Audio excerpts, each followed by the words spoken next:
Very good morning, all of you. Welcome to the revision cum amendment videos, which are for our students of SCM and PE.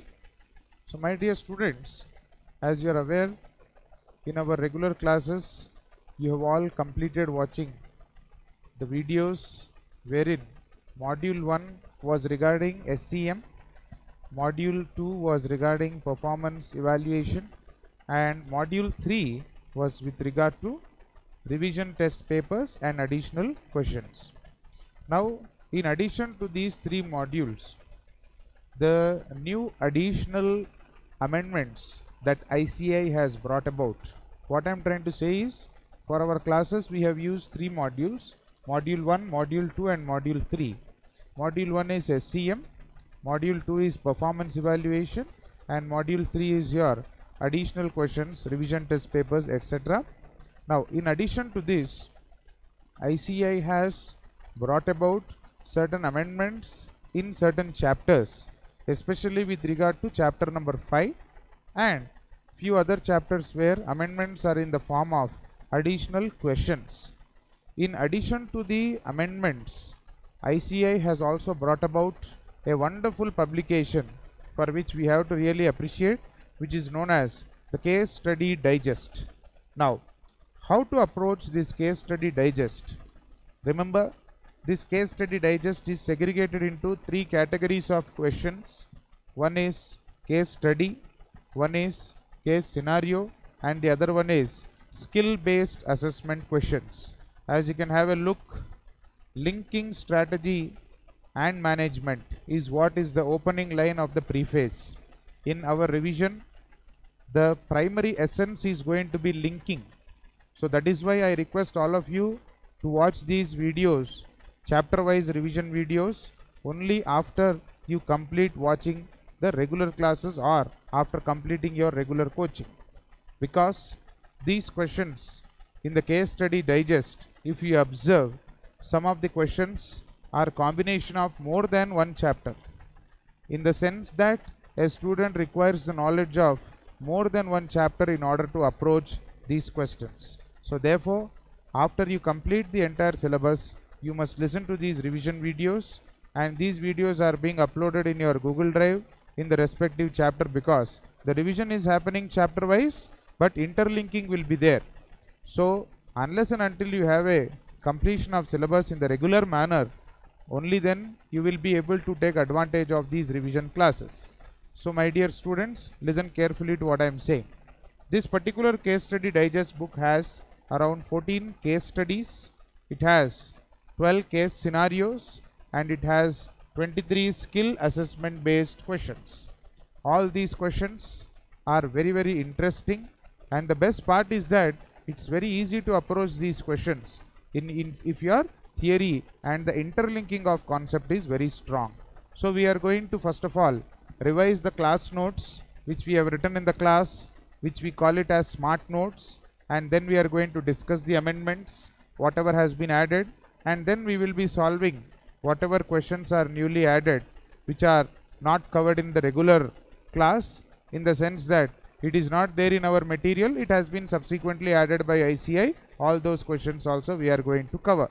So for this batch exclusively, the revision cum amendment notes is being circulated to all of you, the soft copy.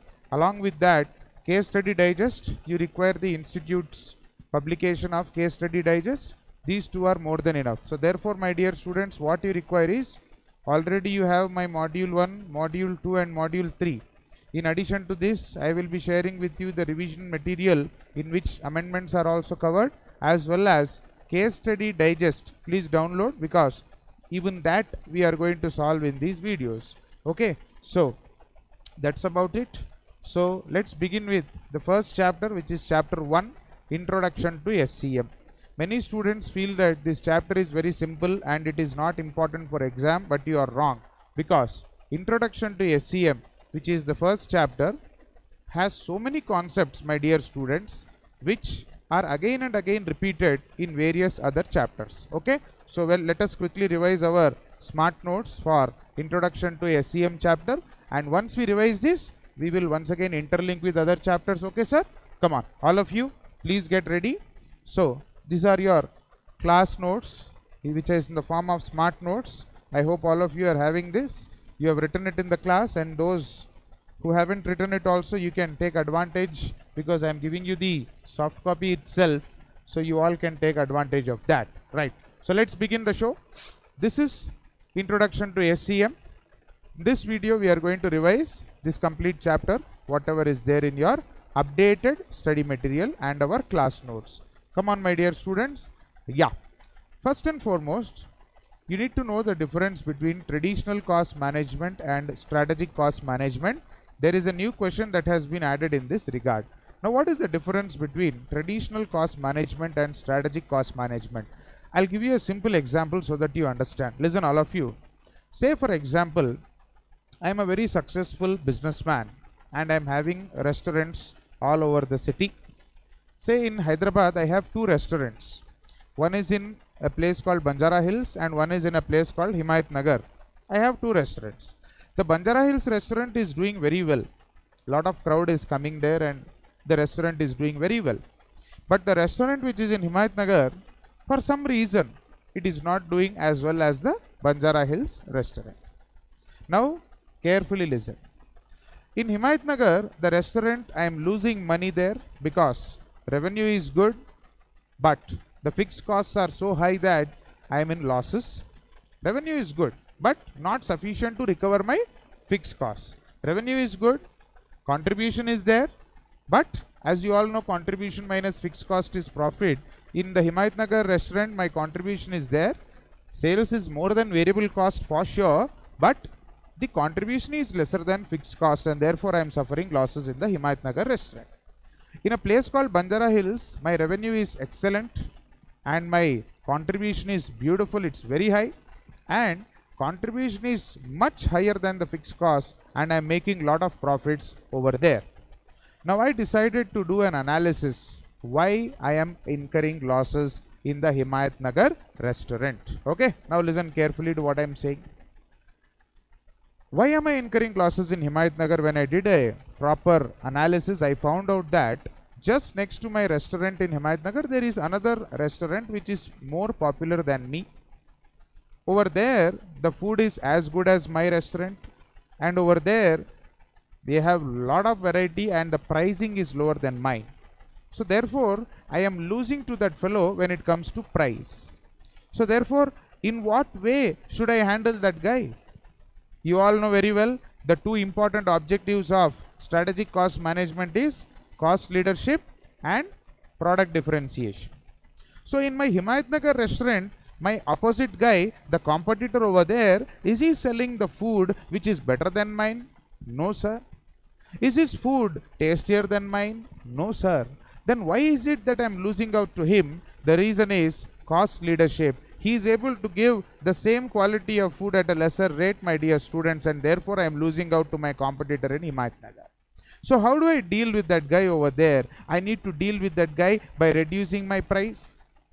But if I reduce my price too much in the Himayat Nagar restaurant, it will affect my pricing in the Banjara Hills restaurant. Two restaurants can't have varied prices for the same items, is it not so?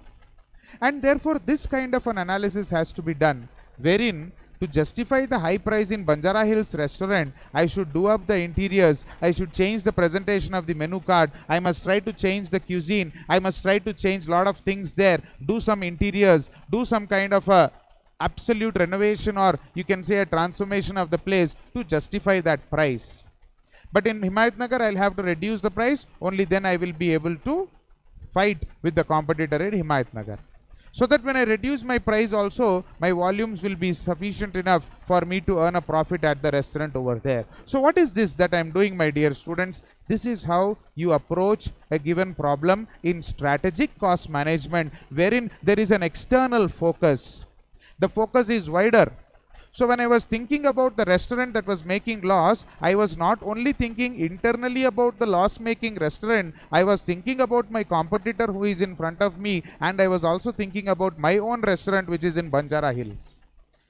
Whereas if I approach this problem from a traditional point of view, what will I do? I will simply say Himayatnagar restaurant is in losses, so let us think about a decision of whether to continue or to shut down. This we have in chapter 6. Chalo, interlinking has already started. So in decision making, there is a decision which says whether to shut down or continue. So when I look at shutdown versus continue, I will only ask myself whether I will make money or lose money only in that Himayatnagar restaurant, only in that loss making restaurant. So in traditional cost management, my focus is purely internal, sir. I am not bothered about competition. I am not bothered about my Banjara Hills restaurant, because the restaurant has a brand name and everyone knows that there are 2 branches, right? And one thing, let me tell you, if I close down one restaurant in Himayatnagar, people will come to know that this guy has closed down a restaurant somewhere. Automatically it will affect the reputation of my other restaurant in Banjara Hills also. Am I right or wrong?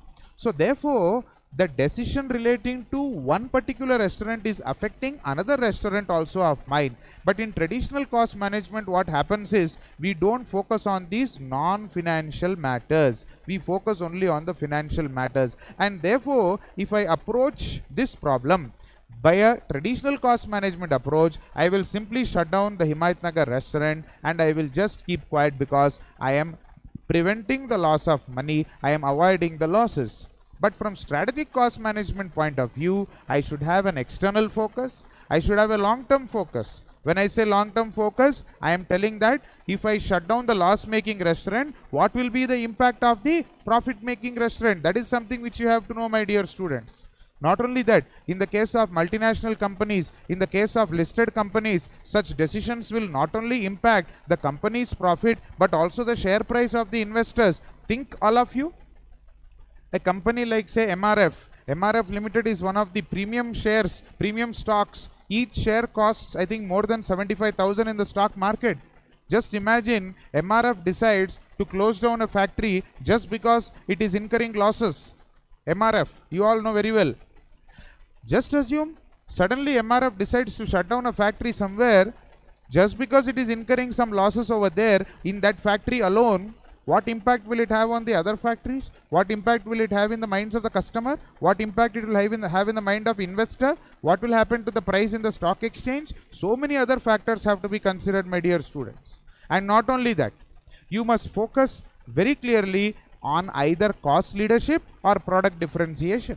You must identify which strategy is going to work for me. The focus is a long-term focus, and the focus is something where we focus not only on that particular unit or that particular entity, but we think in a broad way and we think about what impact it will have on others, my dear students. So therefore, don't just by heart the differences. You should know the meaning, the essence, so that you can reproduce the same in a case study also.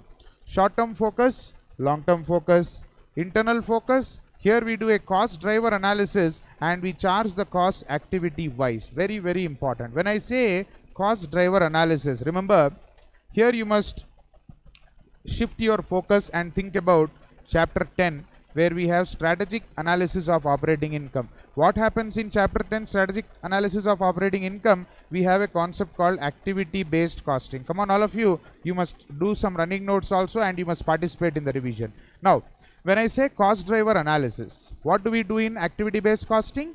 We don't consider costs based on the function. We consider the cost based on the activity. So the entire cost is divided into activity cost pool. Each activity is identified and therefore we have more clarity about what are all the activities that are there which is resulting in the cost for me.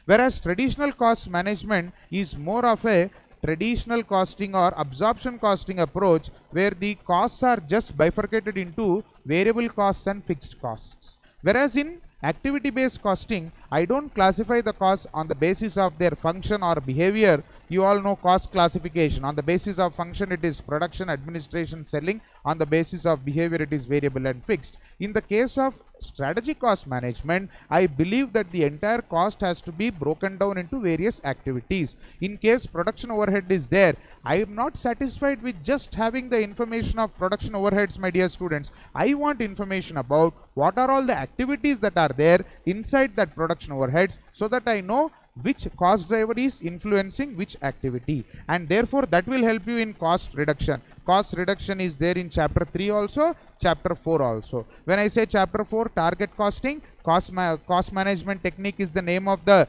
chapter number 4. In that there is a topic called target costing. There are some beautiful questions on target costing. What is the concept in target costing, my dear students? We have to achieve cost reduction. How will you achieve cost reduction? Compare actual cost and target cost. When you compare actual cost and target cost, what will you get? You will know how much is your cost reduction target. That cost reduction, how can you achieve? By identifying areas where you can reduce the cost. How can you reduce the cost? By doing a value analysis. When you do a value analysis, or a value engineering, you will know very clearly about what are the activities that have to be eliminated to reduce the cost. So in case you want to do proper value analysis, value engineering, first you have to identify the activities. To identify the activities, you must do cost driver analysis, and cost driver analysis is part of strategic cost management.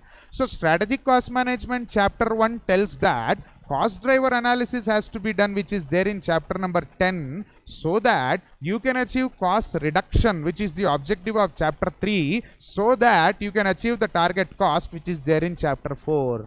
So don't think that your syllabus is divided into chapters. Dividing the syllabus into chapters is only for the sake of convenience. Whole subject is one, my dear students. So therefore that interlinking is very important. Okay, next we have cost reduction and cost control as the objective in traditional cost management. Cost reduction and cost control, what is the difference? We have learned this in chapter number 4. So when I revise that, I will explain. And here, cost leadership and product differentiation. Very, very important, my dear students. Cost leadership and product differentiation. Okay, come on. The second area to be revised, the 3 core concepts of SCM: strategic positioning analysis, okay, cost driver analysis, and value chain analysis. Okay, concentrate all of you. 3 core concepts, come on, repeat after me: strategic positioning analysis, cost driver analysis, and value chain analysis. Now, why are these called as the core concepts of SCM? See, in strategic cost management, I want to know external focus and also what place I am occupying in the industry. For example, if I am a company which is into FMCG, say my company's name is ITC. ITC is in FMCG sector also. Now say ITC Limited wants to do strategic cost management. He has to do all these 3 things in order to know where he stands in the industry. Number 1, strategic positioning analysis. Now I am ITC. ITC will compare himself with whom, sir? He will compare himself with all the companies that are there in the FMCG sector. Hindustan Unilever is there, Patanjali is there, so many other FMCG sectors are there. He will compare himself with those sectors. So there with those companies. So in my FMCG sector, what is my position? Where do I stand? And to know where I am standing, I need to have clarity about my internal environment as well as external environment. So therefore, internal environment and external environment means what? Internally, where do I stand? Externally, where do I stand? And this is very important, my dear students, because you can link this with benchmarking, which is there in chapter number 8. Please interlink all of you. What do you mean by benchmarking? What do you mean by benchmarking? Come on, chapter 8. Benchmarking is a Japanese concept, come on, in which we learn that in which the objective is to identify a competitor, compare yourself with the competitor, identify areas where you can improve when you compare yourself with that competitor, and take a call. Please understand, my dear students. So therefore, strategic positioning analysis. Internally, what is my situation? My internal environment, my internal focus, my internal cost management, my internal cost reduction, my internal JIT system, my internal target costing, my internal performance evaluation, my internal standard costing, my internal variance analysis, my internal decision making. How is that environment? What is the processes that I am following internally? What are the various activities in my value chain analysis? Come on, make running notes, all of you. All these things have to be learned dynamically. Only then you can approach this particular subject. I am telling you, my dear students, just by hearting this will not take you anywhere. Remember, make the running notes, concentrate like anything. So therefore, when I say strategic positioning analysis, it is an understanding where how I am faring, how I am performing in my particular sector, in my particular area of business. Let us take tractor manufacturing company. Tractor manufacturing company, who is having the market share in today's times? Mahindra. Mahindra is a leader, and if Mahindra wants to continue to be a leader, he has to follow the three core concepts of SCM. One is strategic positioning analysis, one is cost driver analysis, and another is value chain analysis. Why do we require strategic positioning analysis? To know about our internal environment and external environment. When I say external environment, I am talking about comparing ourselves with our competitors, which is very much similar to benchmarking. Okay, now why does Mahindra have highest market share? Because he has earned that particular reputation in the market. He has almost close to 40% of market share when it comes to tractors. Then you have Swaraj, you have John Deere, and you have this other brand which sells this HMT, but HMT is no longer there now. In tractors, he is having a market share of that kind of 40-42%. How is he managing that? The product is good, number one. The product is good, plus pricing is reasonable. So therefore, he has achieved a combination of product differentiation as well as cost leadership. What is cost leadership? Come on, all of you. Where you give, come on, your product to the customer at a competitive price which no one else is able to give. And coming to the product also, Mahindra is definitely superior in quality, but more than product differentiation, service differentiation is what Mahindra is famous for. There is a case study on this which we have done in the class also. Service point of view also, you can achieve differentiation. So therefore, don't go by the literal meaning of product differentiation. Definitely service also, if you give good after sale service is one of the primary activities given by Michael Porter or not. So if your after sale service is good, by default automatically you are having a product differentiation advantage also, and that is where Mahindra stands out. Now let me link this Mahindra to another concept called JIT. It is there in your study material also. Mahindra follows JIT system in its plant which is located in Nasik. So in Nasik it has a plant where it follows JIT system. So what is just-in-time system? We all know. It is a pull system where we respond to the demand. We don't create the production and wait for the demand. We respond only when there is a demand. So about just-in-time we will revise anyhow in chapter 3. So you can wait for that. So come on, tell me what is the first core concept of strategic cost management? Strategic positioning analysis. Where do I stand? Internally, externally, internally, various processes that I follow, externally, comparing myself with competitors, where we can take the help of benchmarking. Not only that, organizations value systems. This is nothing but a general discussion about, as an organization, what is your policy, what are the various processes. Now in order to know about your position, you can take the help of Pestel and Porter's 5 forces model. Come on, all of you, tell me what is the meaning of Pestel. Come on, all of you. Very good. Come on. Political, economic, social, technological, legal, and environmental factors. Come on, repeat, all of you. Political, economic, social, technological, legal, environmental factors. Okay. So therefore, these are the various factors about which we need to have a clarity. Only then we can do a strategic positioning analysis. Very simple and self-explanatory. And coming to Porter's 5 forces. Very, very important from case study point of view. We have done in the class also a case study on this. Come on, what are the 5 forces of Michael Porter? Come on. Yes, very good. Bargaining power of the buyers, bargaining power of the suppliers. Come on. Bargaining power of customers, bargaining power of the suppliers. Very good. Threat of new substitutes, threat of new entrants, and industry rivalry. That is nothing but intensity of the firm. So now what happens in the case of bargaining power of suppliers? How does it play a role? Bargaining power of customers, how does it play a role? Threat of new entrants, threat of new substitutes. Okay, and what is the last one? Intensity of rivalry which is there in the firm. Now these concepts are evergreen concepts and you can connect with entire syllabus. Now when I talk of bargaining power of suppliers, come on, all of you make running notes wherever it is important for you. Listen, when will suppliers have a bargaining power? Very good. When they are a monopoly. When they are a monopoly, they will have a bargaining power. Chapter 7, pricing strategy. One of the market structures is monopoly. So when supplier is a monopoly, come on, focus all of you, we are discussing bargaining power of suppliers. So when supplier is a monopoly, he will have a bargaining power. But just because he is a monopoly, he should not take us for granted also. Because if he does that, there is always a substitute or an alternate that may arise. For example, your Indian Railway is a monopoly in the sense nobody else can run a train in this country. But just because he is a monopoly, can he sell a railway ticket for 10,000 rupees per ticket?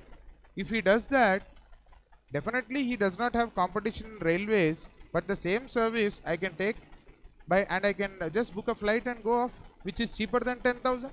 So therefore, even when it comes to bargaining power of suppliers, the bargaining power can be high, but definitely not unreasonably high. That is something which we have to keep in mind. Secondly, when the supplier himself is a large company in the sense well established in the market, what happens is you are smaller than him and you need him more than he needs you. So bargaining power is all about who needs more, who needs each other more. That is the basic idea when it comes to bargaining power. So therefore, if my dependence on the supplier is more, definitely his bargaining power will be high. But if the supplier himself is a newcomer and I am a large customer, my bargaining power will be more. So therefore, if you look at say an MNC, let us look at a PSU like Steel Authority of India Limited. Now say I want to do trading in steel and I want to purchase from a large manufacturer like Steel Authority of India Limited or Tata Steel. In that case, automatically who will have more bargaining power means they will only have a bargaining power more than me because I am just one of their customers. But for me, he is the only supplier, because normally when you do steel trading and all that, you need to sign an MOU with the manufacturer, whether it is Tata Steel or Steel Authority of India Limited, purchase that steel in bulk quantities and he will have the bargaining power. So bargaining power of supplier depends on various factors like this, right? Even government intervention will have a impact when it comes to bargaining power of suppliers. Then bargaining power of customers, as simple as suppliers only, but the ball is in this court now. The customer is a large customer. The customer is buying big volumes. The customer is a large MNC. The customer is giving you assurance that he will continue to buy for a long period of time. He will have bargaining power. So therefore, if your customer is a big MNC, or if he is buying huge volumes, or if he is someone who is controlling the market for his product, definitely he will have more bargaining power. Nature of product also matters, my dear students. If the product is easily available, bargaining power will reduce for the seller and increase for the customer. If the product is not easily available, it is a unique product, then your bargaining power of the customer will be less, bargaining power of supplier will be more. Now for example, Indian government has procured Rafale jets from France. Now Rafale jet is a unique product. There is no easy alternative available for that. So therefore bargaining power of the supplier will be high. Are you getting my point? Similarly, products like uranium, which is very important for the nuclear development of any country, you will not find people bargaining for that. Similarly, petrol, diesel, you won't find people bargaining for that. Customers won't have any bargaining power because there is no alternative available. Of course, in the long run, electric cars are going to dominate. That is totally different issue. I am talking about present scenario. Similarly, gold also. There is no alternate available. You have to buy gold at that rate. Customers don't have bargaining power. But if the product is having an alternative, product is having a substitute, by default, customers' bargaining power will increase, suppliers' bargaining power will come down. Threat of new entrants. Threat of new entrants is there in any industry, my dear students. And threat of new substitutes is also present in all the sectors. Okay, now, if you observe carefully, new entrants, when they enter the market, okay, concentrate all of you. When can they make an impact? They can make an impact only if their product is unique or if their price is very less, broadly speaking. So new entrants should either go for cost leadership or product differentiation. Only if you are a great company like say IKEA, or if you are like Mahindra, you can have a combination of both, that is product differentiation as well as cost leadership. So therefore, when you say new entrants, you can connect this with pricing strategy. When a new product enters or a new firm enters the market, it either goes for, come on all of you, penetration pricing strategy or skimming pricing strategy. Connect this chapter 7 concept with chapter 1. Chapter 1 talks of cost leadership. How can you achieve cost leadership when you are entering the market for the first time? You can achieve cost leadership when you are entering the market for the first time by going for penetration pricing strategy. Set a very low price initially, capture a huge chunk of the market. Definitely, penetration pricing strategy will help you in achieving cost leadership. When your product is unique, when you have product differentiation advantage, you can go for a high price in the beginning stage and subsequently reduce. So therefore, skimming policy can be done for the new entrant. So therefore, always there is a threat. And about these points we will be discussing in great detail while doing life cycle costing revision and pricing revision also. Intensity of rivalry among the firms. Now, intensity of rivalry among the firms depends on the industry which we are talking about. Now, telecommunication industry, if you observe, in the late 1990s and early 2000, the intensity of competition was not this high. Subsequently, in the late 2000s and after 2010, the intensity of rivalry increased among the firms like anything. They started with very low pricing, predatory pricing. When Tata entered with this Docomo, which later I think became Uninor or whatever, Tata Docomo started with a very low price. And then recently Jio came with a even lesser, I mean, he just gave it for free.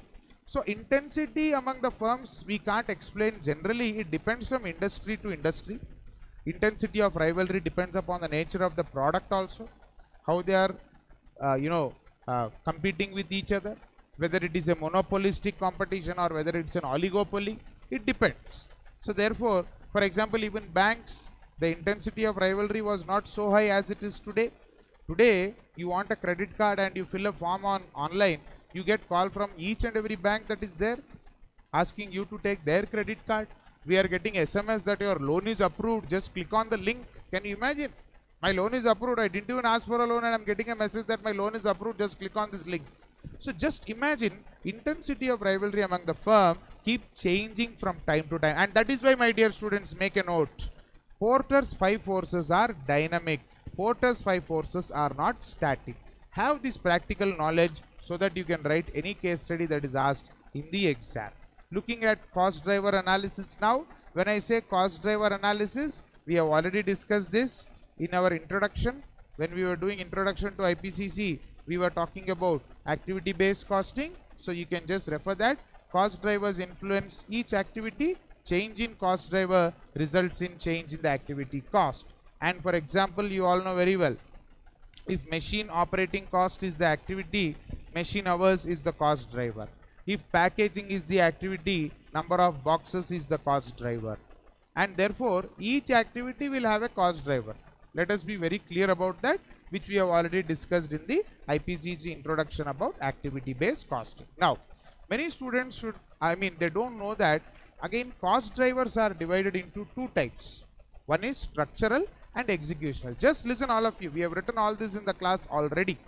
Now, what do you mean by structural cost drivers? These cost drivers are cost drivers which are arising because of the organizational structure. The organizational structure is giving rise to this cost driver.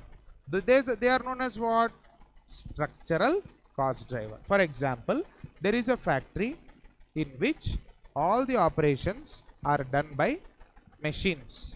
There is another factory in which most of the activities are done by workers, labor.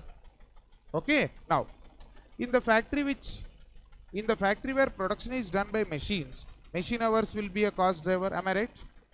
Yes. In the factory where people are doing the job, labor hours will be the cost driver. Now, this cost driver, why did it arise? Is it because a decision taken by the management, or is it because of the organizational structure? It is because of organizational structure, and therefore they are called as structural cost driver. Executional cost driver means what? Come on. Very good. Executional cost driver means the cost driver has arisen because of operational decisions of the management. Day-to-day operations ka decision. For example, there are two products, product A and product B.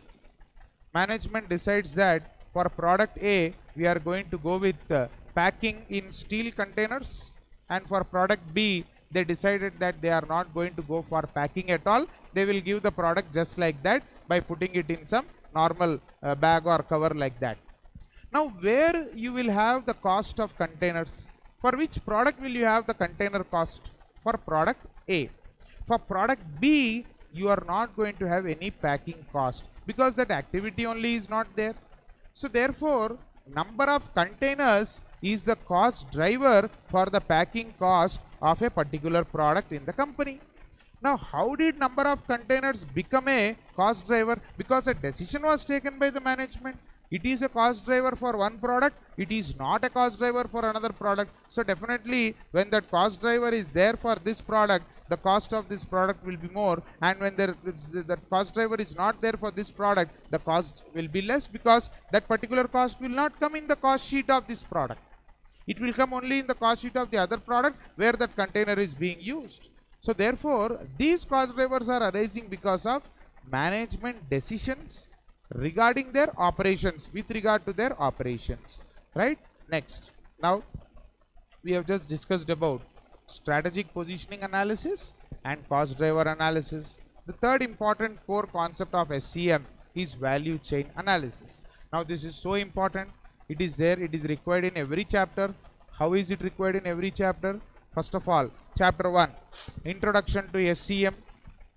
Introduction to SCMA, value chain analysis is one of the three core concepts of strategic cost management. Value chain analysis is nothing but it is asking me to identify and analyze various activities that are there, eliminate non-value added activities, it will help me to achieve cost leadership and product differentiation, okay, and ensure only value added activities remain in your business. Value added activities add value to the final product in the eyes of the customer. Non-value added activities do not add any value to the final product or service. Please remember this. Now, why is this so important? Listen, all of you. As a businessman, I must identify the activities that are there in my business. Why should I identify the activities? So that I can analyze. When I analyze, I will think of two things: whether that activity is necessary or it is not necessary. If it is necessary, I will try to control that particular activity. If I find that it is unnecessary, I will try to eliminate that particular activity. When I do this, automatically what happens is I am eliminating non-value added activities. When you eliminate an activity, that activity ka cost will get reduced. When that cost gets reduced, by default you can achieve cost leadership, and therefore you are achieving cost reduction. Similarly, value chain analysis will help you in also achieving product differentiation. How is that possible? Means when I analyze all my activities which I am doing, I will know that these are the activities which add value to the final product. I will then think of doing that same activity in a better way, in a unique way compared to my competitor. So my competitor is following X technology, let me follow Y technology. For example, Apple Apple has iOS operating system which no other phone will have, only an Apple phone will have. So as part of my value chain analysis, I know very well that developing my operating system, installing that particular operating system is very important to achieve product differentiation. Very simple. Similarly, let us look at any company which is known for its reputation. Look at Tata. Now when you look at Tata Steel, the quality of that steel has a reputation in the market, very good reputation in the market. Now, how can your product quality improve? How can it be better than others? Come on, think everyone. My procurement, which is one of the primary activities of Michael Porter, my procurement should be perfect in the sense the inbound logistics. Okay, and sorry, procurement is a secondary activity, inbound logistic is the primary activity. Listen all of you. My procurement strategy should be from suppliers who will supply defect-free raw material to me. Only then I can be proud and say that my product is superior to others. So product differentiation, if you want, your procurement should be perfect, because defective raw material will never give rise to a good quality finished product. So if the finished product has to be good, the raw material input, that quality of input has to be good. So therefore, please understand that without value chain analysis, you cannot achieve cost leadership and product differentiation. If you want your service to be superior to others, your after sales service has to be perfect. That is what some companies have achieved. That is what some companies have achieved. Mahindra, after sales service of the tractor is excellent. So therefore, please understand that value chain analysis is not a separate topic. It is the heart and soul of all the chapters wherever we talk about strategic cost management. In chapter 2, modern business environment, we talk about cost of quality, cost of good quality, cost of poor quality. Cost of good quality is nothing but prevention cost and appraisal cost, and cost of poor quality is internal failure cost and external failure cost. Am I right or wrong? Yes. Now, what do you mean by prevention cost? Activity is undertaken to ensure that the defect does not arise only is known as prevention cost. Spend money to ensure that the defect does not arise. Prevention. Preventive maintenance of a machine. Training given to employees. They are all what? Prevention cost. Now tell me, how will you know where to incur the prevention cost? First of all, you should have clarity about your activities. Unless I do value chain analysis, I will not know my activities. Only if I know my activities, I will know where the chance of errors are high, and there I will incur that prevention cost. Is it not? So cost of poor quality also, internal failure cost and external failure cost, what we are talking about. Why does an internal failure cost happen? Because there is a defect that you have identified before sending it to the customer. So when you identify a defect, that means you have done appraisal, inspection. So inspection cost is the cost incurred to detect a defect. Am I right? And then the cost incurred to rectify that defect is internal failure cost. Okay. But the defect doesn't go to the customer. The defect is identified by me. Cost incurred to identify defect is appraisal. Cost incurred to rectify the defect identified by me is internal failure cost. Now, how will you know where the defect is? How will you know where the defect is? Only if you know where the defect is, only then you can do rectification so that the defect does not arise again. No point in ensuring that the defect keeps on happening. I should ensure that the defect is prevented from happening in the future also. Is it possible to ensure that the defect doesn't repeat without doing a value chain analysis? You tell me, my dear students. So cost of quality also you can connect with value chain analysis. Total quality management. What do you know about total quality management? Come on. TQM. TQM is connected with just-in-time system. Again, that is connected with total preventive maintenance, TPM also. Unless and until you follow just-in-time system, unless and until you implement TQM, you can't have just-in-time. Unless and until you have just-in-time, you can't have your TPM to help you. All that I will be telling you, interlinking of concept when I go to that third chapter. But listen, in your modern business environment topic, there is another topic called total quality management. If you want to ensure that your quality, your TQM is implemented properly, you should have a proper idea regarding value chain analysis. Unless and until I do a proper value chain analysis, I cannot implement successfully the concept of TQM. Because unless and until I know my activities, how will I know where to improve the quality? And one more thing, for non-value added activities, why will I implement TQM? I will eliminate those activities. Am I not correct? If there is a defect, will I go and check the quality of the defect, or I'll just eliminate the defect? Eliminate the defect. Don't waste time on that. Don't spend money on unnecessary activities, non-value added activities. In chapter 3, we learn that inspection is a non-value added activity. Yes. In chapter 2, inspection is a cost of good quality. But in chapter 3, inspection is a non-value added activity for entities that believe in implementation of just-in-time system. So many issues are there when you interlink. All this will be useful when you write the answer to the case study. So come back here. Value chain analysis is useful in second chapter. Third chapter also. Cost reduction, lean system and innovation. Concepts like just-in-time, Kaizen costing, concept of 5S, concept of TPM, concept of Six Sigma, concept of BPR, business process reengineering. All these concepts can be implemented only if you do a proper value chain analysis. So therefore, very important. Similarly, in chapter 4, to achieve the target cost, you have to perform VA and VE. VA is value analysis, VE is value engineering. Value analysis and value engineering. How can you do value analysis and value engineering without doing value chain analysis? Not possible. So therefore, please understand, value chain analysis is the soul. It is the core concept for all these things. Right? Costing of specific sector. Very important. Chapter 5. Even there, value chain analysis is required for the particular business in that sector. Agriculture sector, information technology sector, power sector. Only then you can achieve your cost management objectives. Even in chapter 7, pricing strategy, value chain analysis plays a very important role. Now you want to achieve penetration pricing strategy, means you have to sell at a very low price initially.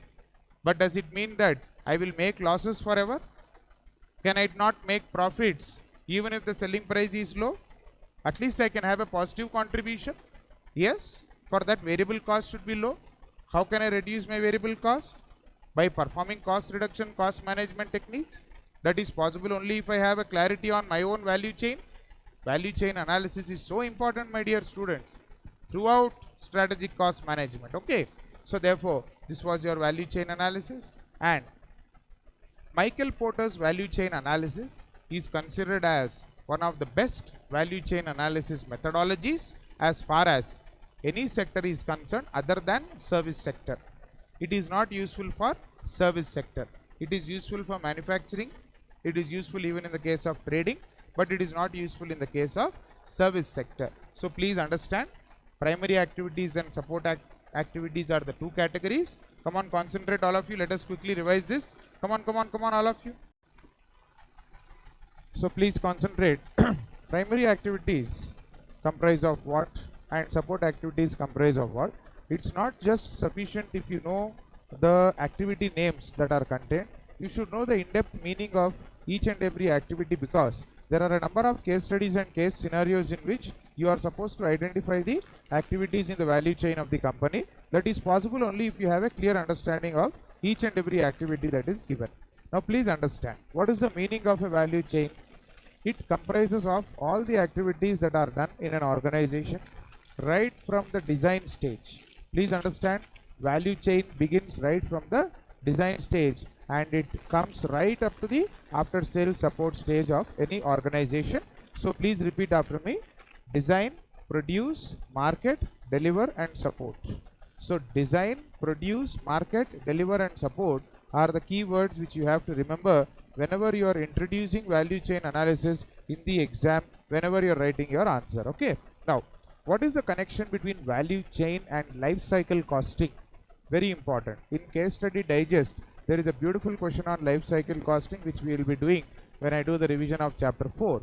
You see, design is one of the most important stages, or you can say important areas for any organization, especially if it is in manufacturing or even softwares for that matter. Though software industry is not officially considered as manufacturing, you are delivering a product to a customer which is going to be used So therefore software development also design is very important. So when you talk of any product, whether tangible or intangible, design assumes a very important role. My dear students, I hope you are all writing the running notes as and when I am discussing. You see, when we say design, right, what stage of life cycle does design stage come under? Obviously design stage is as the part of the introduction stage of the life cycle, right? So now when I say design stage, it is also important to note that in target costing chapter 4, maximum cost reduction can be achieved only during the design stage. So therefore when we discuss target costing, that is cost reduction techniques by doing value analysis and value engineering, we will learn over there that maximum cost reduction is possible during the design stage, because most of the costs are getting locked up, are getting locked in rather during design stage. There is one question about this in our module also, that costs like raw material, direct labor and manufacturing overheads, these direct costs we have in IPCC also, direct costs. So these direct costs, product costs, variable costs which are directly associated with the production of that particular product are pre-decided during the design stage itself, and therefore design is an important part of value chain analysis. Design is a very critical stage for achieving cost reduction, chapter 4 target costing. Design is a very important stage in life cycle costing also, because it is one of the major activities in introduction stage. Similarly, design is so important in total quality management also. I will tell you how. You all know very well that in TQM, cost of quality, one of the important costs of good quality is prevention cost.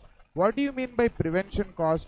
Cost incurred to ensure that the defect or the drawback or the error does not arise in the first place. It shouldn't arise at all. How do you ensure that a defect doesn't arise at all?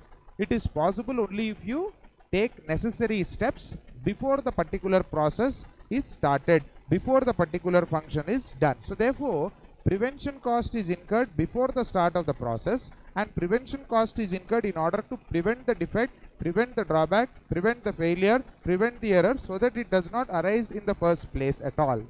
For that we have in chapter 2, it is there in our module and study material also, that prevention cost has to be incurred during design and implementation stage. Please interconnect the topics, otherwise you cannot answer case study. When I do case study digest, you will be seeing how we have to interlink the concept, my dear students. So please understand, design is very important stage in value chain, in chapter 1 value chain, chapter 2 prevention cost, and chapter 4 life cycle costing, as well as cost reduction as part of target costing, my dear students. Okay, so please remember this. And another important point, please listen carefully. In chapter 11 budgetary control, we learn about feed forward and feedback mechanism. What do you mean by feedback mechanism in budgetary control? It means that there is a control mechanism which will generate the feedback, give the information after the process is completed. Means what? After the process is over, we get the information about any variances, any errors, any defects, any drawback, any kind of various issues that are there in the process. Feedback control mechanism is something where information is generated after the process is completed, after that step is completed. Okay, so feedback mechanism will not help you to prevent the defect. Feedback mechanism will only help you to identify the defect. Please remember this. So therefore appraisal cost, appraisal chapter 2, what do you mean by appraisal? Inspecting a process, verifying a process, auditing a process, checking a process to know whether or not defect is there. So the ultimate output of an appraisal process is feedback. Appraisal is chapter 2, cost of good quality. Feedback is what? Budgetary control. So when I get a case study on budgetary control where I have to explain about feedback and feed forward mechanism, I can always give reference to appraisal cost of chapter 2 to explain about feedback, wherein appraisal cost will help you to install that feedback mechanism, my dear students. And feed forward control is what? Wherein information is generated in the beginning itself so that the error does not happen at all. There is a very nice case scenario of feed forward and feed back mechanism which we have done in the class in budgetary control. So what happens is that in feed forward mechanism, information is available in advance. Prior information is available. How do you generate prior information? That is where feed forward control mechanism comes into play. Where we can say that feed forward control mechanism is most useful during which stage of the life cycle of a product?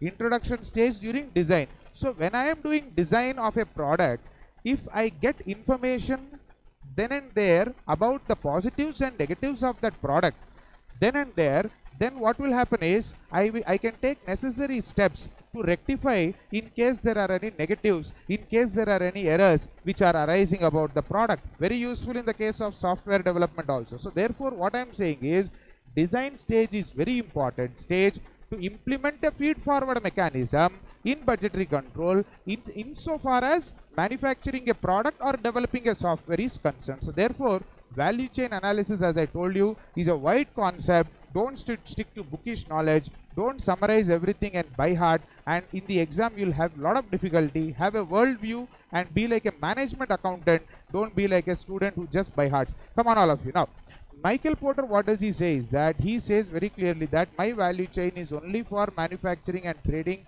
it is not applicable for service organizations. Very, very correct and very useful information also, because in case you get a case study about a service industry and they ask you to do a value chain analysis, you will not go for, very good, you will not go for Michael Porter's value chain analysis. There is another value chain analysis for that which we will be covering after this. Come on, repeat. Primary activities mein what all comes? Very good. Inbound logistics, operations, outbound logistic, marketing and sales, services. So let us understand inbound logistic is all about receiving the particular product, storing the particular product, distributing the inputs and relation with supplier. So inbound logistic ke andar these are the activities. Please remember that purchasing is not part of inbound logistic. The act of purchasing the raw material is not part of inbound logistic. Here please understand, inbound logistic refers to the raw material that is being received, being transported, which is being stored, which is being distributed, and your entire supply relationship management is also covered here. Act of actually purchasing the particular product is not part of the inbound logistic. It is a secondary support activity under procurement. Okay, so please have understanding here, because you can get question from any sector. You know, it can be a supermarket. There is a question which we have done in the class called S-Mart. S-Mart is a departmental store. So for a departmental store, what will be the inbound logistic? For a textile garment manufacturing company, what will be the inbound logistic? So industry specific answer is required in the exam. You cannot have a general theoretical answer for all the case studies that can arise in the exam. Be very, very careful about this. Next, second important part is operations. This is the second primary activity. What does this have? All activities to transform inputs into final product. Now what all this can include, my dear students? Machining, assembling, cutting, finishing, polishing, testing, packing also. Packing and packaging is also part of operations. Many students make the mistake, packaging ko they put in outbound logistic. Some students put packing under marketing and sales. That is wrong. Please understand, even the act of packaging the product is part of operations. Please make a note of this. So bolo, what all are covered here? Machining, assembling, testing, come on, cutting, finishing, and basically all the activities that happen inside the factory is covered under, come on, operations. Even machine maintenance for that matter is covered here. So therefore we can connect this machine maintenance with a concept called TPM, which is there in chapter 3. Now what is TPM?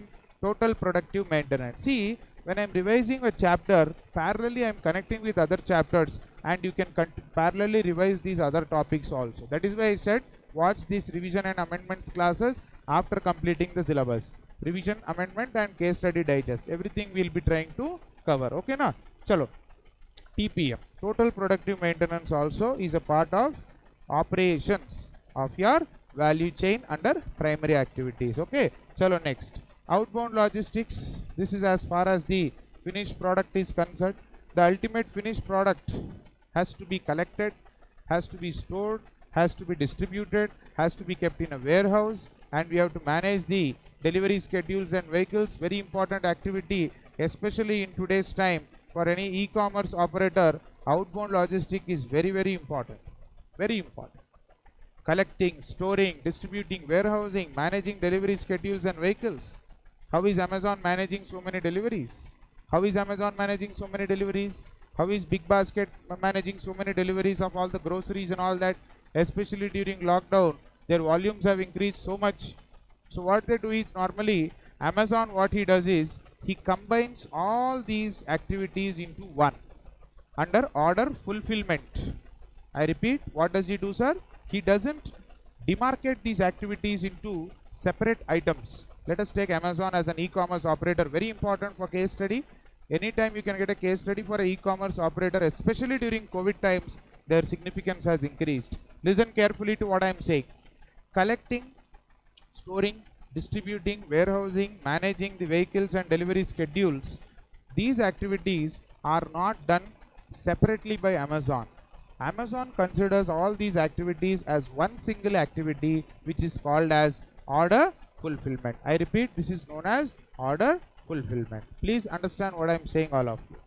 So therefore, where you can connect this, you can connect this point with a concept called business process re-engineering. Very, very important, very interesting subject. Business process re-engineering, chapter 3, we have this concept under lean system and innovation, in which 7 principles of BPR we will be revising in the class. In the 7 principles of business process re-engineering, one of the important principles is to combine various tasks into one. Combine several tasks into one. Various steps are there, various functions are there. Combine them into one. That is what Amazon is doing. The same website you have to go and book your order. The same website will confirm the order. The same website will take the payment. The same website will tell you order tracking status. The same website will tell you about return policy, and therefore outbound logistics is all about your order fulfillment, which is done by Amazon. And the minute I say Amazon order fulfillment, it is connected to BPR, chapter number 3. The minute I say e-commerce, it is a pull system, that therefore just-in-time system. Best example is e-commerce.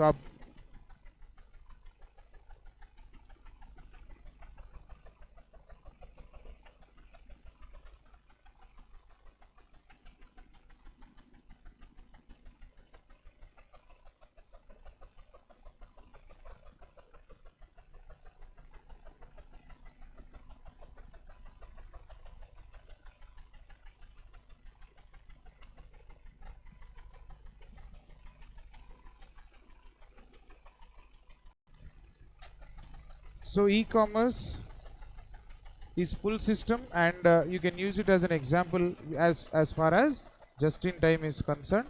Yes, coming to the next one, marketing and sales is a primary activity, very simple to understand. Advertising, which is nothing but talking about your product, making people aware about your product. Promotion is more of the offers, the incentives, the cashbacks, the discounts. Distribution channel selection is something which you can connect with chapter 10. Do you want to go through a simple dealer distributor model? Do you want to go through a direct retail model? Do you want to go through a e-commerce portal model? What is your distribution channel selection? Why is it connected with chapter 10? Because in chapter 10 we have something known as customer profitability analysis, where your customer can either be an individual customer or he can be a channel as in segment, either wholesale segment or retail segment. So you can connect it to chapter 10. And then pricing policy is also part of your marketing and sales. This you can connect with chapter 7. When we revise that, we will be going very deep into that. And there is a connection between pricing strategy and life cycle costing. Very important for your exam as well. I repeat, connection between pricing strategy and life cycle costing is extremely important. Now, when you talk of service is nothing but all activities that are performed after the sale. Now, subsequent to sale, you are selling any equipment, after sale service will include installation, repairs and replacement. Please understand, focus all of you. First chapter is a bit dry because points are easy to understand. but people are neglecting this because these topics you can connect with any other topic when you write case study. So therefore we are giving very much importance, high level of importance to even this chapter, that is chapter 1. So when I talk of service, I am talking of after sale service, installation, repairs, replacement, all your AMC, asset maintenance contract comes under this. So here there is a very interesting point I would like to point out. Listen, say there is a manufacturing entity and you get a case study in the exam where you have to do a value chain analysis. Now you tell me, after selling the product, in case you are also offering AMC services, asset maintenance, after sale service, yearly maintenance you are offering. Say you are offering free of cost for first 2-3 years, and after that you are charging for the service also. So that means customer is expecting two things from you. One is product and one is service. Listen carefully. He is expecting product as well as service. Now, as a businessman, what kind of value chain analysis will be useful for me? Please understand. As far as production of the product, marketing of the product, distributing the product, bringing the raw material relating to the product to my factory is concerned, I will stick to Michael Porter's value chain analysis. However, when we talk of service component, that is after selling the product, I am doing regular servicing of that product, obviously on a chargeable basis. There, value chain analysis will not be useful for me. I must go for value shop model. Repeat all of you, value shop model, which we will be doing next. So, in the exam, whenever you are asked to do a value chain analysis, please don't blindly write about Michael Porter's value chain analysis. Even if it is a manufacturing concern and after sales service is one of the core activities, please understand, I am not talking about short term after sales service like installation or just 6 months warranty or things like that. I am talking about proper post sales AMC service. Service level agreement will be there, asset maintenance contract will be there, wherein for that entity, apart from production and sale of the product, after sale service also plays a very important role. We have done one case study in the class. For example, look at solar. Solar, when you buy from a particular company a solar panel or a solar pump, purchasing is not just the final transaction that you have. After purchasing, installation is over. After that also, periodic maintenance of that particular solar panel or solar pump must be given by that company. So that means what? A company is putting its feet in two sectors: manufacturing, that is production, as well as after sale service. Again and again I am saying, I am not talking about simple after sale service like you purchased an AC and that AC has been installed. So AC installation is a just one step process. No need of any value shop model analysis for that. I am talking where after the sale is done, service element is a critical part, critical area which the customer expects. Means what? Value added activity. What is value chain analysis helping me to do? To identify my value added and non-value added activity. So for a company which is manufacturing equipment, selling that equipment, after selling that equipment, if maintaining that equipment is very important, very critical, very integral, in such a case, service, that is after sales service, becomes a activity in itself. It becomes a business line in itself. It becomes a entity in itself. It becomes a separate function in itself. Therefore, for that component alone, you can recommend in the case study to go for value shop model, my dear students. So therefore, a lot of depth is required, lot of understanding is required. Coming to support activities, procurement. This is very, very important, very simple also. Purchasing all inputs, raw materials is known as the procurement activity. Here, you can connect it with JIT system also. There is one case study in Case Study Digest which I will be doing, wherein there is a strong correlation between this activity and JIT system. Now please understand, in just-in-time system what happens is that I am buying smaller quantities frequently instead of buying bulk quantities infrequently, and therefore when I buy small quantities frequently, it is an important decision which the procurement team also has to accept. We have done one question in the class in chapter 3 just-in-time, where you have to convince various departments and tell them that yes, the just-in-time system is good for the company. Now what happens is procurement policy is an important decision to be taken, because how much quantity you buy is going to determine the bulk discount and the quantity discounts that you get from the supplier. As per just-in-time system, we need to ensure that I buy raw material only from suppliers who are having defect-free product. Identify suppliers who are supplying defect-free product. We will be doing that in chapter 3. But listen all of you.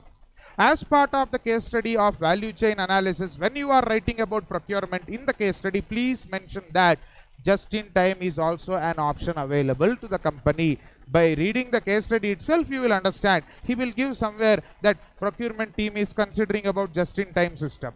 Then he will say, do a value chain analysis for this company. Then automatically what you must do while writing about procurement, you must write about just-in-time system under the value chain analysis answer. But there is a drawback when as far as just-in-time is concerned, which is when you buy in small lots, you won't get the discount which you normally get when you buy bulk quantities. So therefore the company has to lose some discount, company has to lose some money. But on other hand, you will be saving a lot of money because your carrying stock will reduce, carrying cost will reduce, storage cost will reduce. Ultimately, they have to do a proper cost benefit analysis and decide whether they have to implement JIT system or not. Beautiful questions are there where value chain and JIT is combined. When I do case study digest, separate videos will be uploaded for case study digest. That time you can take help of that. Concentrate all of you. Now, next important support activity is technological development. Every entity runs on a particular software, a particular ERP package which is used for running the entire entity. SAP ERP package is very famous. SAP. Nowadays SAP is coming even for small and medium sector enterprises, even for MSME. Customized SAP packages are being developed. Of course, you have other packages like Oracle, our own Tally, and various other packages. So your technological development, the software, the billing software, the customer relationship management software, the booking software, the customer complaints record karne wala interface, all these things come under technological development. For example, net banking. Private banks mein net banking, ICICI Bank has a wonderful net banking system, very prompt, very responsive, very customer friendly also. So that comes under technological development. ICICI ka technology was developed by IBM. IBM has developed that software which ICICI Bank uses. Coming to the next one, human resources. Anything and everything to do with employees, be it selecting them, be it training them, be it recruiting them, be it placing them. When I say placement, I am referring to HR agencies. A company will not do placement. A manufacturing company will not do placement work. It is done by HR agencies. So therefore, human resource management, all employee related activities are covered here. Here you can definitely connect this with 8th chapter, that is performance evaluation. Chapter 8 performance evaluation may we learn that performance evaluation can be done based on two parameters, financial and the other one is financial cum non-financial. When I say financial cum non-financial, the models that are very important for your exam are balance scorecard, performance pyramid, building block model and performance prism. All these are extremely important as far as performance evaluation is concerned. So human resource management may you can definitely connect this with performance evaluation, where you can write that various models are available to do the performance evaluation and you can write that it is part of support activities under the value chain. So therefore, you may not get a case study directly from value chain, but when you get a case study from some other topic also, you can easily connect it with value chain. It will lend value to your answer, it will add value to your answer, and examiner will understand that you have covered not only subject point of view, you have interlinked the various parts of subject in your case study. Okay, and then we have firm infrastructure, firm structure. This is the last support activity, wherein how is your organization demarcated? What are the various divisions? What are the various functions? Here again, firm structure. When I talk about firm structure or firm infrastructure, here I am remembering one important point in chapter 9 and even in chapter 8. In chapter 8 performance evaluation, we learn that an organization can be classified in two ways, right? In two ways.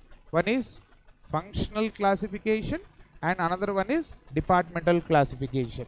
Means what? Company can have departments, various divisions, either based on function like production division, marketing division, sales, etc. That is called functional classification. Functional classification is useful where entity is not a huge MNC. If the entity is not a huge MNC and it is not having many branches, functional classification is fair enough. You can have that. But when I talk of divisional classification, which is very strongly connected to transfer pricing of chapter 9, in that case what happens is there is a transferring division and a receiving division. In which case what happens is, in divisional classification what happens is, there is bifurcation based on department division. The division can be demarcated either on the basis of product or on the basis of geographical location. Segment reporting bolke we have in our old syllabus AS 17, segment reporting.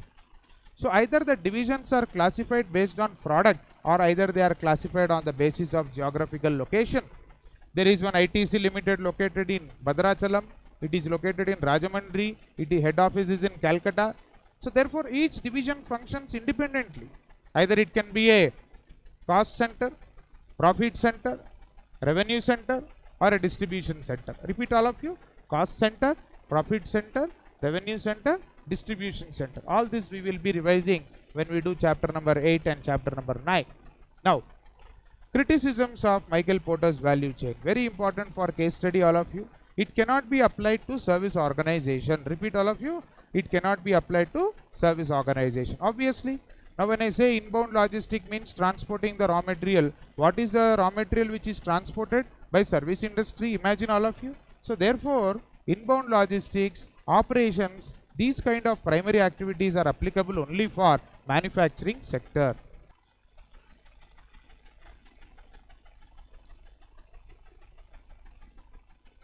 So therefore, there is no question of inbound logistics to be considered as far as service industries are concerned. Similarly, operations also talks about converting inputs into output. When there is no production activity, there is no question of operations also. So basically the primary activities of Michael Porter are not applicable to service organizations. So therefore there is an alternate value chain analysis that is useful in the case of service organization, which is known as the value shop model. That value shop model is very useful for service organization. It is a complicated model which can frustrate the employees. You see, each entity is so different. You can't paint all the entities with the same brush. So therefore you should explain this in the exam very clearly. Each entity is different, each organization is different. Entities which belong to the same sector also function very differently. If you look at Dr. Reddy Labs and Aurobindo Pharma, Dr. Reddy Labs is also pharma, Aurobindo Pharma is also into pharma sector, but the way they function is totally different. So trying to generalize everything and putting it under the said activities given by Michael Porter, it becomes difficult for the entities, to execute such kind of a value chain analysis. So it's a complicated model which can frustrate the employees. For example, there may be industries where there is not much of focus on outbound logistics. Cash and carry business can be followed. Yes, there are many entities like that where they will manufacture the product and leave it at the factory. People have to come, collect the product and go. It happened even during the first wave of COVID in 2020, where PPE kits were in shortage and they were manufactured. So when they were manufactured in bulk quantities, the government, various hospitals and all, they themselves went and picked it up directly from the factory. So there is no need of outbound logistics in certain cases where cash and carry business is followed. Say there is a wholesale trader of fertilizers in a village. Farmers will come, pay money and take it and go. That's it. There is no outbound logistics involved. So therefore, just because Michael Porter has given these names, trying to identify the activity that fits into that can be very frustrating for the employees sometimes. It is time consuming and expensive. This is one very interesting part. Any model you take in ICA study material, one of the drawback will always be time consuming and expensive. Requires reliable data and staff. This is very simple to understand.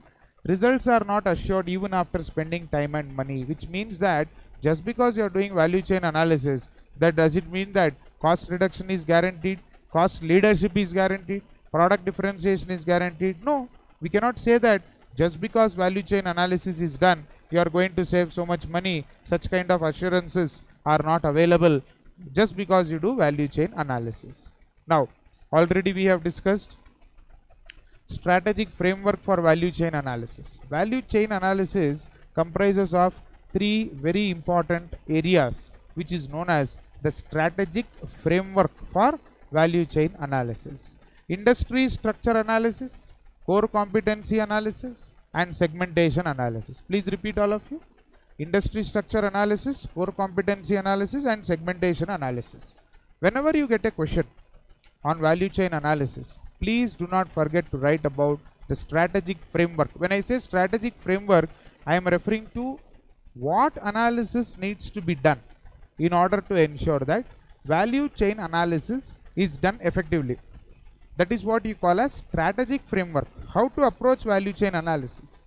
So therefore, when you approach the concept of value chain analysis, please do industry structure analysis, which is something which is nothing but 5 forces of Michael Porter, core competency analysis, and segmentation analysis. When I say industry structure analysis, I am talking about the 5 forces of Michael Porter. Porter's 5 forces: bargaining power of customer, bargaining power of supplier, threat of substitutes, threat of new entrants, and you also have something known as your intensity of rivalry among the firms. Now, I have already told you earlier that bargaining power of customers depends on, come on, concentrate, very important for case study. What is your ability to negotiate with the supplier? What is your ability to reduce the price? And when buyer buys in bulk quantities, automatically his bargaining power will increase. Industrial customers also will have high bargaining power because large customers usually tend to have negotiating power. Since they are picking up so much of volume from you, they'll be giving you that much more working capital. As a seller, working capital management is very important for me. I am waiting for my raw material to be converted into WIP, work in progress to be converted into finished goods to be converted into debtors, and the debtors to be converted into cash. So therefore, it is very important for me to manage my working capital. So therefore, when someone tells me that he is going to buy in bulk quantities, I will not say no very easily, and even if he asks me to reduce the price, I will not be very unwilling. I will accept, I will agree to that. So bargaining power of customers means the ability of customer to reduce the prices. Very simple. Bargaining power of suppliers. Few suppliers are there for that input. This is what I was telling you. That means alternate is not available so easily. So by default, bargaining power of supplier will be high. Whatever price he is quoting, you have to pay. Alternate input / substitute is not available. Okay. So this is very, very important. This has connection with pricing strategy also. Few suppliers for that input, alternates are not available, and input is critical to the buying firm. Very, very important. So what happens is, the product which you are buying is one of the core areas, one of the important products for you, important components in your product. So that product, when I am buying from a supplier, I will not look at money, I will look at quality. So when supplier is selling something which is critical to my product, my bargaining power will be less and bargaining power of supplier will be more. Threat of substitutes. This is very, very simple to understand. Multiple close substitutes are available. By default, the long-term, you can say long-term success or profitability of the company is always threatened. It is not guaranteed. Anytime a cheap substitute may come, a close substitute may come, that will have a threat, that will result in a threat to your business. Electronic and FMCG is where we see lot of substitutes, especially look at cell phones rather, how many substitutes have come, and we are observing that lot of imitation also happens. When I say substitutes, I am talking about close substitutes, the imitation products also. Competitive prices needed to retain / attract the customers. So therefore, I need to be very careful. I can't increase my price because anytime a new substitute may come and he will capture the market. So therefore, my value chain analysis must also have an industry structure analysis where I analyze which sector do I belong to, what is the bargaining power of customer, what is the bargaining power of supplier, what is the threat of substitute, and similarly we have threat of new entrants also. New firms are entering. For example, in 2019, in the automobile industry, you had Kia and MG Motors entered into the industry. Kia and MG Motors both, MG Hector, when I say MG Motors, I am referring to Morrison Garages. When they entered the market, people didn't expect that they will do so well. But in a short span of time, Kia, Seltos and MG Hector, they made a huge impact on the automobile industry, forcing other big automobile companies to also come up with similar cars with the kind of features. The features which Kia Seltos top model gives, even a Mercedes C-Class model does not give those features. So therefore, there is always a threat of new entrants. A new entrant can come and compel the industry to follow him, which is what Kia and MG Hector have done in automobile sector. And in telecom sector, no prizes for guessing Reliance Jio. He just entered the market with everything free model, and then he captured the market, and therefore he has his own market share today. Intensity of rivalry among firms, level of competition that exists among various firms. Here again, please understand that the rivalry between the firms can either result in cost leadership or product differentiation. When I am competing with the rival, when I am competing with my rival as a firm, if my product is not unique, if the intensity of competition is high, that means the product is not unique. Only then competition can be intense. When my product is unique, the question of competition itself that doesn't arise. So forget about intense competition. So when I say intense competition, it means that your product does not have the uniqueness and therefore cost leadership is required. So please understand, value chain analysis will help you in achieving cost leadership and product differentiation, which I have already told. So to achieve this cost leadership and product differentiation, you need to first of all understand the 5 forces of Porter. How intense is the competition? High intensity competition between firms having similar products, then I must go for reduction of price, I must go for cost leadership. Only then it is possible for me to compete. So therefore, please understand everything is interconnected. Chalo, repeat all of you. What are the 5 forces of Michael Porter? Come on. Please, first chapter is very dry. You need to be alert. I am telling you. As and when we enter into second chapter, case study digest, things will become more interesting. Concentrate all of. Now, so 5 forces of Michael Porter. Boliye, sir. Yes, sir. Very good. Bargaining power of customer, bargaining power of supplier. Very good. Threat of new substitutes, threat of new entrants. Intensity of rivalry among firms. Very good. Now, second important point in strategic framework of value chain analysis is known as core competency analysis. Core competency analysis. You must know your strengths. This is basically the simple one-line meaning of core competency analysis. You must know your strength. Say for example, there is a CS student who prepares for exam, who is preparing for exam.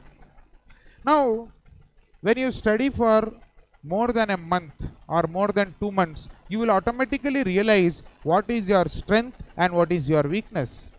Some students have the ability to study continuously for 6 hours, 7 hours. After that, they just take a break and they resume only the next day. Some students study good in intervals of 2 hours each. 2 hours study, 10 minutes break, 2 hours study, 10 minutes break. Some students study very well in the early hours of morning. Some students study very well in the late hours of the night. All these things that student should himself identify about himself, identify his core competency and use it to the maximum possible extent. Value chain analysis is also telling the same thing. Identify. Everybody has some unique feature or the other. Everybody has some specialty or the other. What is that unique feature in your particular product? What is that unique feature in your service? Identify that. Work on that. If it is not there, develop that. If you have a core competency, identify that and develop that. If you don't have a core competency, try to develop a core competency for yourself. And the core competency can be in terms of the nature of the product. It can be in the nature of after sales service, or it can be in the nature of pricing also. pricing my product lower than others can be my core competency. Subject is interrelated. So core competency analysis when I am doing, and I find that there is nothing in my product to say that I am better than the others. There is no core competency in your product. In that case, pricing will be your core competency, my dear student. Cost leadership will help you to achieve pricing as your core competency, my dear student. So therefore, let me give you the example of Parle-G biscuits. Parle-G biscuit, does it have any core competency? Means it is just a simple glucose biscuit. There are many other substitutes available. You yourself can make Parle-G biscuit if you have a handful of maida, sugar and water. Yes, not so simple, but the major ingredients are that only. But therefore, please understand, does it mean Parle-G has no core competency? Without core competency, can a business survive? Without core competency, do you mean Parle-G has survived all these years? During the first wave of COVID and second wave of COVID, Parle-G has sold record number of biscuits during the COVID situation. Record number of biscuits. So what is the core competency? Did some doctor say that eating Parle-G biscuit is good for curing COVID? Maybe. Nowadays everything and anything is happening in WhatsApp University. Maybe. But please now come on, serious. Please understand pricing of that product. You look at a hide and seek biscuit packet, you look at some other cookies, any kind of cookies, any kind of other fruit biscuit or any cream biscuit, but if you observe Parle-G's USP, core competency is pricing. Yes, why not? Pricing is my core competency. Core competency is to be identified. Many times a firm has something which drives the customer, which customer like about it, but it's not able to exploit that. Many times legacy, history also becomes a core competency. For example, there are many schools in Hyderabad and Secunderabad. Many schools are there. But when you say Hyderabad Public School Begumpet, Hyderabad Public School Begumpet, automatically the core competency is the history. It is there from 1924. It is 132 acres big. The quality of teachers in all the schools is good. But there is something about HPS Begumpet because of which even now many parents want a seat in that particular school. What is the core competency of the school? The history, the legacy, the infrastructure is the core competency of that particular school. Similarly, look at Google search engine. The core competency is the algorithm, the search algorithm. Many people came and tried to replicate the same. Many browsers came and went. Many search engines came and went. No one was able to compete with Google because the search algorithm is the core competency. No one was able to replicate that. No one was able to duplicate that. IKEA home furnishings are very unique in terms of their design, their quality and their pricing as well. Apple, the operating system is the core competency. Microsoft Windows operating system is the core competency. So therefore, companies have to identify their core competency, my dear students. How do you do that? First of all, whether you have a core competency or not, you need to know. For that, you need to perform a test.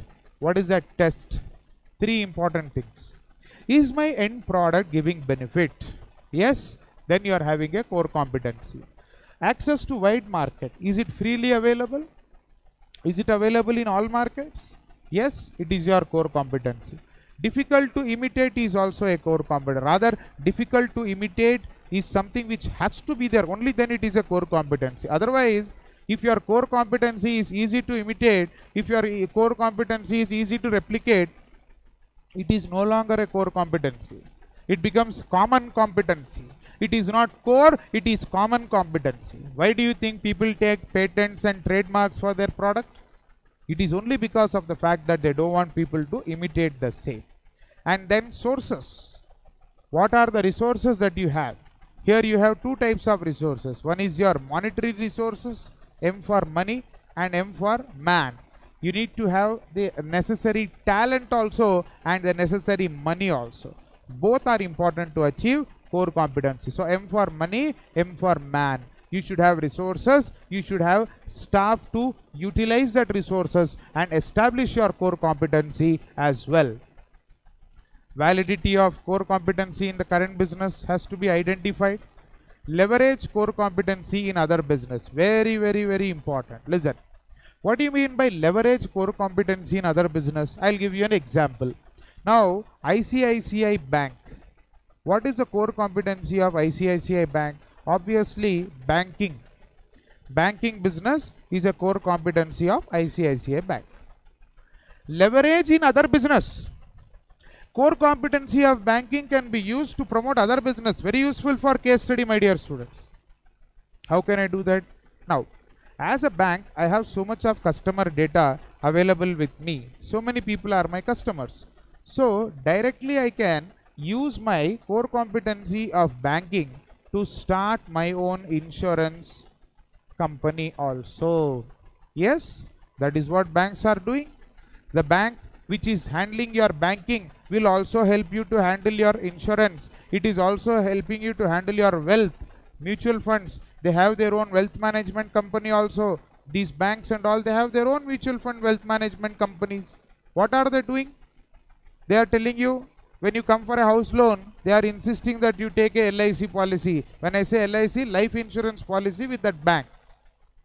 So what is all this that we are noticing? When you go for a loan, the bank will say, if you don't have an account with me, you have to open an account with me, you should take an insurance policy with me, so on and so forth. ICICI Lombard Insurance, life insurance, very popular. How are they achieving that? They are simply using core competency of one business to start the other business. What is Google doing, my dear students? Google is a search engine. Google is a search engine. But still, Google is selling phones also. Yes, Google is selling phones also. Now everyone is having a Gmail ID. I don't know anyone who doesn't have a Gmail ID. Google is trying to reach areas which it has not entered before. So therefore, using your leverage, using your benefit of core competency in one area to another area. That is the meaning of leverage. Use your CC to improve the value chain analysis. So ultimately, these are all part of value chain analysis only. Use your core competency analysis to improve your value chain analysis. That is what we are trying to say over here. And then we have segmentation analysis. Very, very simple to understand, easy to remember. Similar to your AS 17 segment reporting, which was there in the earlier old syllabus of IPCC and all that. Business can be classified into different segments, either in the form of product wise or in the form of market wise, wherein either you can have product wise demarcation or you can have geographical location wise. Simple example of ITC is there here. ITC, you can do a reporting based on nature of business, tobacco, FMCG, hospitality. This is depending upon the product line. Similarly, you can also classify domestic and international. This is again depending upon the geographical location. My dear students, focus. And then the next issue, very, very important. I want all of you to remember this. This is nothing but differences between cost leadership and product differentiation. Very, very important for your exam. Okay, cost leadership and product differentiation. There are 4 points. All the 4 points are in front of you. I request everyone to please freeze your screens and complete this immediately. No escaping this. This is so important. Chalo, pause the screen, read this for a few minutes, then we will revise. Come on, all of you. So therefore, product differentiation, when we say, what are the features? Come on. Higher quality, few risk to customer, and better performance. Come on, quick. Cost leadership, charge lower price or match the price of your competitor and still maintain profit even though your price is low. Technique, how do you achieve product differentiation? Come on, so many examples we already have for this. Superior innovation, superior technology, superior quality, even superior customer focus. Please understand, when I say superior customer focus, I am talking about delivery, quality and reliability. These are certain important critical success factors when I do chapter number 8, performance evaluation. Low cost input, low cost of operations and economies of large scale operations is the technique for based on which you can achieve cost leadership. How will VCA help me? How will value chain analysis help me That is also something which I should know. Procuring superior inputs. Value chain analysis will help you. By focusing on the primary and support activities, you can achieve product differentiation by procuring superior inputs, by having superior after sales service, by doing superior packaging. Similarly, you also have cost leadership. How will value chain analysis help in cost leadership? Yes, copying the designs. Don't spend money in developing a design. Imitate the design. So here we have something called as Me Too product. Me Too product you have in chapter number 7. Different types of products new products. You have revolutionary product, evolutionary product, and Me Too product. So this Me Too product is the product where we copy the design, we use cheaper material, cheaper cost of labor, high scale of operation, and even your learning curve plays a role in cost leadership.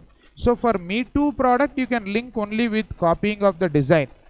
Rest all are proper strategies to achieve cost leadership. Learning curve, very, very important. In fact, there is a beautiful question on learning curve. Learning curve will be the last topic when we revise, wherein beautiful question is there in the case study digest as well. So therefore, learning curve means what? When the same worker does the same job using the same input, performing the same process over and over and again, repeatedly, he is doing the same thing. By default, he will have some learning experience. There will be savings in time, and in savings in time will result in savings in cost, thus resulting in cost leadership. So when I say cost leadership, to reduce the cost, you can also connect with cost reduction techniques, which is there in chapter 3. Yes, just in time helps in achieving cost leadership. Yes, Kaizen costing helps in achieving cost leadership. Value analysis, value engineering, which we have in target costing, helps in achieving cost leadership. In life cycle costing, what are the strategies in each and every stage of life cycle we will be discussing. There, it will help you in achieving cost leadership. Please remember, in life cycle costing, characteristics are different and strategies are different. You have to be extremely careful when it comes to that. Next, we have risk. What is the risk? Even if your product is different, even if your product is unique, there is always a risk of competitor imitating your product, and therefore it is always good to have a patent, trademark, or a copyright. Please understand, you will not get direct question, but in case you get a question, what are the risks of product differentiation? How do you want to address that? How do you want to solve that? How do you want to overcome that risk? You must be ready with an answer. And what is that answer? That answer is the risk of competitor imitating the product. This risk can be mitigated. This risk can be eliminated by going for trademark, copyright, patent. Customer may become price sensitive. That is also a possibility. When your product is different, when your product is unique, price will be high, and therefore customer may say that this price is unaffordable for me, and he may become price sensitive. Similarly, cost leadership, the risk is, even if you are selling at a low selling price, even lower selling price by competitor, can happen, my dear students. So if you are selling for very low price, somebody will enter the market and start selling it for free. It will by default result in a risk for those who are doing cost leadership. And it may result in a risk of price war. What we are seeing in telecom sector, after Reliance Jio entered, Airtel also reduced the price. Airtel versus Jio is a price war that is happening in the telecom sector, my dear students. And then, very important, value chain analysis for service industry. This is called as value shop model. This concept was introduced by a person called Charles B. Stabel and Øystein Defeyd. This particular value chain analysis is exclusively for service industries. Not only service industries, I already told you, even manufacturing industries who are doing service contracts must try to apply value shop model to the service element of their nature of business, my dear students. So it is applicable to companies of service sector and also manufacturing sector which has service element in its essential business line. Okay, now next, in this model, focus is on problem solving and not value addition. Therefore, different approach. This model says that in case of service industry, people don't want value addition, people want problem solving. When I go to a doctor, I want to solve my problem. I don't want to increase my height or do something unnatural. Please understand very clearly. Yes, plastic surgeries are there which do unnatural things, but I am talking about basic prima facie expectation. When I go to a service industry, my primary objective is to solve my problem. I go to a bank. Why will I go to a bank? Why will I call customer care of a bank? I will tell the bank, my dear bank, just help me out. My net banking is not working. My check is not getting cleared. Solve my problem. I will not call the bank manager and tell me to increase my bank balance. Na? Obviously, my primary requirement from service industry is to solve my problem. Is it clear? So therefore, that is something you have to remember. Then model is applicable to telecom companies, insurance company, banks and hospitals. So any service sector, it is applicable, right? Primary activities in the value shop model, come on, it is an iterative process. You can see the way in which it is going on continuously. There is no end to this. Find the problem, solve the problem, choose the right way to solve the problem, execute that, control and evaluate. Repeat all of you. Problem finding, problem solving, choose among solution, execute, control and evaluate. Come on, repeat all of you. Problem finding, problem solving, choose among various solution, execution, control and evaluation. Value shop model is an iterative process. It's a continuous process. There is no end to this. When you solve a problem, again a new problem may arise. When you overcome an obstacle, new obstacle may arise. Support activities are same as Michael Porter's value chain. So support activities are what? Same. Procurement, technological development, human resource management and firm infrastructure. Very important, sir. Value shop model. It is very, very important because it has been asked in the form of case study. Then please remember there is something called as segmentation analysis, which is very important. Segmentation analysis is part of your value chain analysis. I want you to go through this. It is very simple. It is similar to your AS 17. Okay. So either you can have product wise segment or geographical segment, as I have already told you. Next, value chain approach for assessing competitive advantage. Very, very important. Now, competitive advantage means what? Having advantage over the rivals. Competitive advantage can be achieved either in the form of CL or PD. Repeat after me. CA means what? Competitive advantage. How can you achieve competitive advantage? Either through cost leadership or product differentiation. These are the two ways in which you can achieve competitive advantage. Concentrate all of you. Now listen. So therefore, very simple. If you want to achieve competitive advantage, either you must achieve cost leadership or product differentiation. For that, first and foremost, you need to do an analysis known as internal cost analysis. What are my processes? What are my activities which I am carrying out? What are the activities that are there? In that, what are creating value? And in those activities which are value added activities, what is the total cost? Right? For each activity, what is the total cost? What are the cost drivers? What is the connection between cost driver and the activity? And then try to achieve cost reduction. Why I am telling that this is very simple is that in the introduction to IPCC, I told you about activity based costing. So this internal cost analysis is very much similar to activity based costing. Please make a note, all of you. So identify your activities. What are the value added activities which are creating value in the eyes of the customer? Now in these activities, again, what is the total cost of each activity, which is known as activity cost pool? Then total cost of each activity is known to me. Then that particular cost, once I identify, I will know my activity cost pools. After that, I need to identify the cost driver and then connection between cost driver and the activity.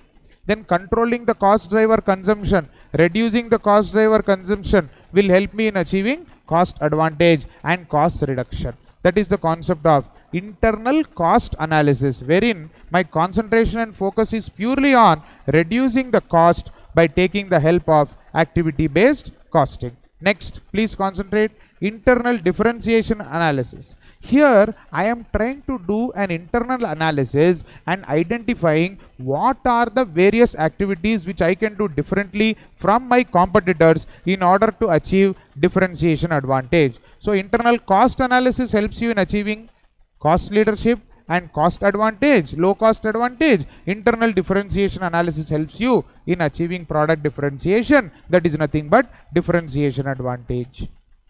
So therefore, identify what are the value creating processes, what are the differentiation strategies available to enhance the customer value, what are those strategies, superior features in the product, using effective marketing and distributing channels, excellent customer service, having superior brand image, offering better quality product at competitive prices, and then determine what is the best differentiation strategy. I've already told you, quality, reliability, delivery, service, flexibility, innovation, reliability, these are all very important critical success factors when I talk about chapter 8, performance evaluation. Vertical linkage analysis, very important. Please understand, vertical linkage analysis talks about doing industry value chain analysis. Many students have confusion about this. It is not merely value chain analysis of your own company. Vertical linkage analysis talks about industry value chain. Means what? Say for example, I am in the business of manufacturing cell phones. Please understand, what will be the industry value chain? What are all the activities that are there prior to this? What is industry value chain means what? Include the value chain of your suppliers also. Please concentrate. Say for example, I am buying the display from another company. Yes, many of you might not be knowing this happens. For example, Apple purchases the display from Samsung. Yes, I read this somewhere. Please, you can also do your research. The display is outsourced by Apple. It takes it from Samsung. So now what happens is that if I am purchasing a product from outside, like outsourcing decision, very important decision in chapter 6 and even in chapter 2, outsourcing. Now when I do outsourcing of a particular component of my cell phone, in my company's value chain, that particular outsourcing activity, where will it come? It will come in procurement. But what about the value chain of the supplier who is actually manufacturing that component also? That value chain analysis is not part of my value chain analysis, is it not? Yes or no? Come on. If I am outsourcing the glass panel of my cell phone from a company X, in my value chain analysis, procuring glass panel will come only in the procurement activity of the value chain analysis. Whereas the value chain analysis of company X, which is giving me that glass panel, I am not doing. Why? Because I am not manufacturing that, I am just procuring that. Vertical linkage analysis tells me that I must try to include the value chain of my suppliers along with my value chain, so that I have a holistic understanding of the entire sector, so that in the future, if my supplier refuses to give me the product, I am unable to do outsourcing, I am unable to buy from outside, I have clarity about the entire value chain. I can have the ability to manufacture on my own also. Tomorrow, in case company X refuses to supply the glass panel for my cell phone, I will manufacture it on my own, because I am aware of the value chain of that company who is supplying the glass panels to me. Please understand the difference between vertical linkage analysis and value chain analysis. Please understand all of you. For example, there is a student, he is studying for the exam. While he is studying for the exam, out of 8 subjects, 7 subjects, he is making his own notes. For 1 more subject, the 8th subject, he is not making his own notes. He is taking the notes from his friend. Now, value chain analysis of this student will only have making notes for 7 subjects and procuring the notes for the 8th subject. That is value chain analysis. But if I do a value chain analysis where I am analyzing making of notes for 7 subjects by this student, and I include the way in which the student has written the notes for 8 subject, the value chain analysis I am doing for that student also. I am analyzing how that other student made the notes for 8 subject, then I am including that student's value chain analysis also with mine, and then it is becoming a vertical linkage analysis. That means upstream my supplier's value chain, downstream my customer's value chain, I am including as part of my value chain. Please remember, this is very important for supply chain management also. Yes. Value chain analysis helps in supply chain management. This is there in study material in 2nd chapter. This is not my line. It is there in the study material. Supply chain management is part of, or rather value chain analysis helps in having a proper supply chain management in the business. So vertical linkage analysis may you have two important words, upstream and downstream. Even in supply chain management, you have two streams of supply chain, upstream and downstream. Upstream is relationship with suppliers, downstream is relationship with customers. So please connect vertical linkage analysis with supply chain management. When you get a case study on supply chain management, please include points about value chain analysis and also about vertical linkage analysis. Company must identify cost drivers for each process in the industry's value chain under the vertical linkage analysis. This is very important, my dear students. Concentrate. Then this is something which you can manage on your own. Mission statement, vision statement and objective of strategic cost management. Very simple. You can do it on your own. Self-explanatory and very simple. And then what is the role of a management accountant? You can write on your own words. Basically speaking, don't have to by heart this, just listen. Whatever topics are there in the syllabus, very, very simple. Whatever topics are there in your syllabus, management accountant should know. In other words, management accountant should know the syllabus of SEM and PE. In case you get a question like this, what is the role of management accountant in today's world? You must be able to write. You must say he should be able to do chapter 1, chapter 2, chapter 3, chapter 4, chapter 8. Okay, activity based costing chapter 10, benchmarking chapter 8, re-engineering chapter 3, BPR, target costing chapter 4, life cycle chapter 4, economic value analysis chapter 8, TQM chapter 2, value chain chapter 1, so on and so forth. Very simple, my dear students. Okay na? So this is role of management accountant. Come on. So in this video we have completed the complete revision of chapter 1 as per the updated study material.